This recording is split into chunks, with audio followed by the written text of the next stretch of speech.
When you are building applications with Oracle Apex, you might come across a common scenario wherein your customer might ask you to add the row selector at the row level in the interactive report or any other table in Oracle Apex.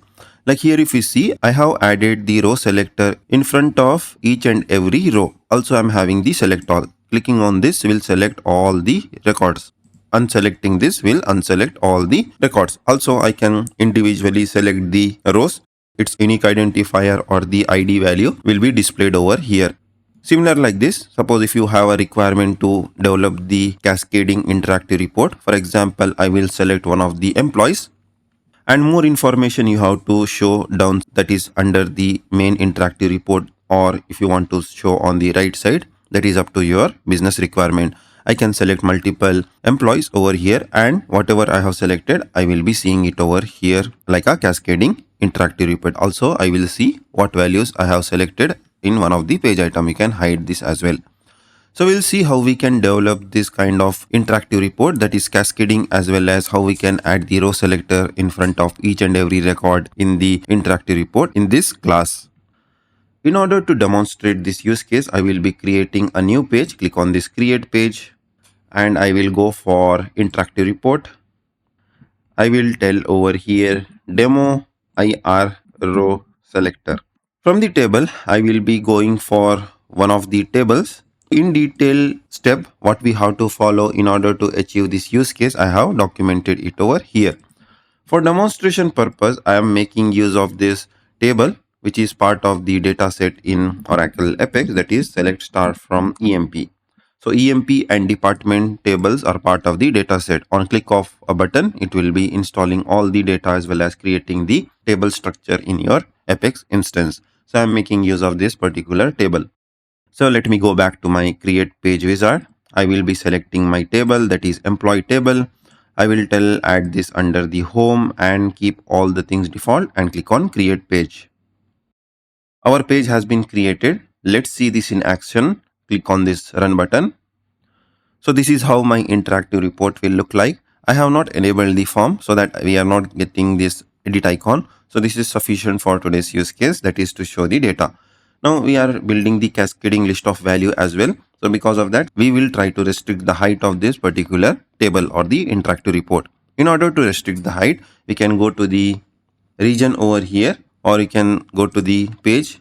Here you have to scroll down and look for the inline CSS. Click on this and I have to copy paste this CSS property. Basically, I am putting for this particular class, that is that FHT wrapper. So suppose if you want to know what is the class available, or if you want to use the unique identifier, you can provide the static ID and based on that you can provide the CSS class. Now let me just preview this. I have restricted the height of this interactive report to 50 VH. Now it is occupying only the 50 VH and we are having the vertical scroll bar to scroll more data. Suppose if you don't know how we can get the classes, just right click and click on the inspect. And then we have to just click on this arrow, just select this and we have to locate this wrapper, that is this interactive report. Here you will be getting all the details for the HTML which is used to populate this particular interactive report. In our case, I'm trying to put the CSS on the FHT wrapper. So that would be sufficient. Next step is I will be creating one page item which can hold the value for this particular selected value. So I will come to this point shortly. I will first of all create one page item. Let's go back to our page. Right click and click on this create a page item and I will name this something like this. If you want to make this hidden, you can make this hidden as well. I will just rearrange the order of this particular page item so that it will show at the top. Let's preview this page, how it will look like. So we have added successfully the select row. Let's come back to our page. Now we'll try to modify it further. So we have created this interactive report from the create page wizard and we have selected the table. Now let me change to the SQL query. As soon as we change to SQL query, the query will be shown over here. Now in order to add the row selector, I will be creating one empty field over here or the column that is with this particular name. That is the quote and the row selector. Click on validate, click on OK. So if we expand the column, our row selector will be at the end. Just bring it to the top. Also in the type, we have to go for the row selector that is under the built-in components. Click on save. There are other properties as well available, like enable the multi-select, show all, hide control. Suppose if you don't want to show the select all at the top, then you can uncheck this. So I will be going for multiple select, as I want the user to select multiple options in the table. Also, if you want to hide this particular control from the front end, you can hide this by enabling this. And if you want to make use of this particular row selector from the back end, that also you can do. In our case, we want this to be visible in the front end.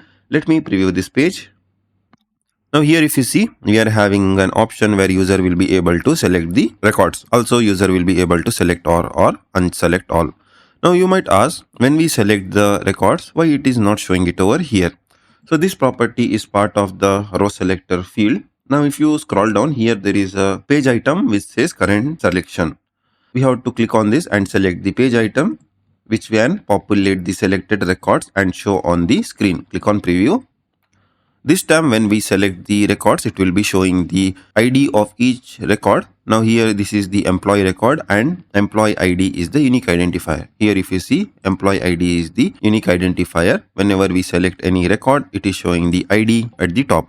If we select multiple, here if you observe, delimiter is colon. Suppose if you want to change, you can change to comma as well using some programming. We will try to add one more interactive report so that we will demonstrate the second case wherein we select a employee and that particular employee should show in the second interactive report. For that purpose, I will be creating one more interactive report. For simplicity purpose, I will name this as IR2, that is the interactive report 2. Click on save and I will make this as interactive report. That's over here. Click on save. Now it is not allowing me to save because it is expecting me to populate the source. From the source, we will go for the SQL query. Coming to the SQL query, we will use the SQL query custom, which I have created it over here. Basically, it will fetch the data from the employees table, same table from where the interactive report 1 data is also getting fetched. Exception is this where condition. We have seen that each record when we selected is delimited by this colon or separated by the colon.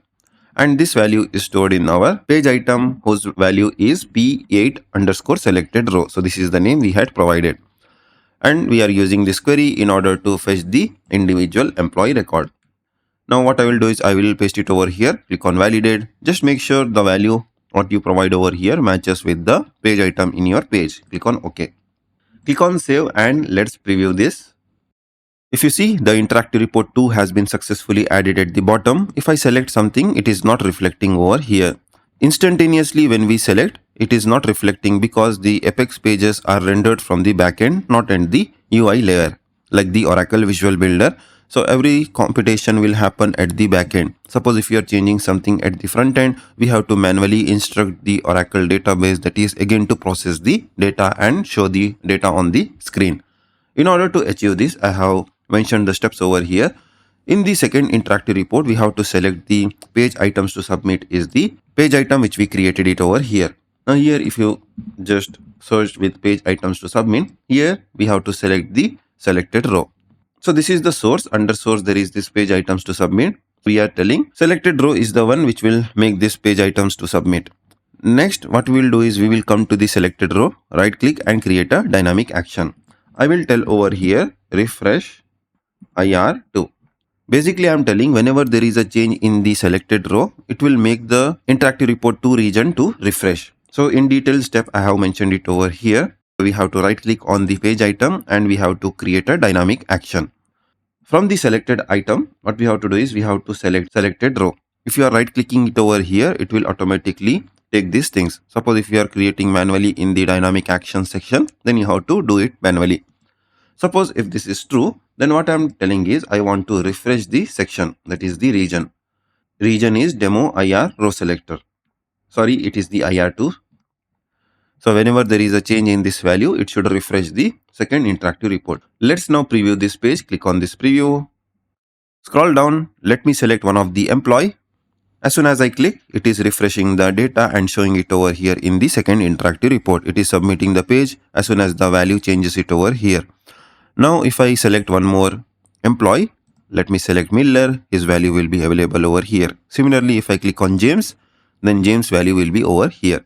So like this, using the simple steps, we can add the row selector feature on the interactive report. User will be able to select one employee or select all the employees which are available on the screen. Also, we can develop the cascading interactive report, that is by selecting one of the records or the rows in the first interactive report. The detailed view we can see in the second interactive report. This is not limited to interactive report. You can have the second region as a grid or any other region in Oracle Apex.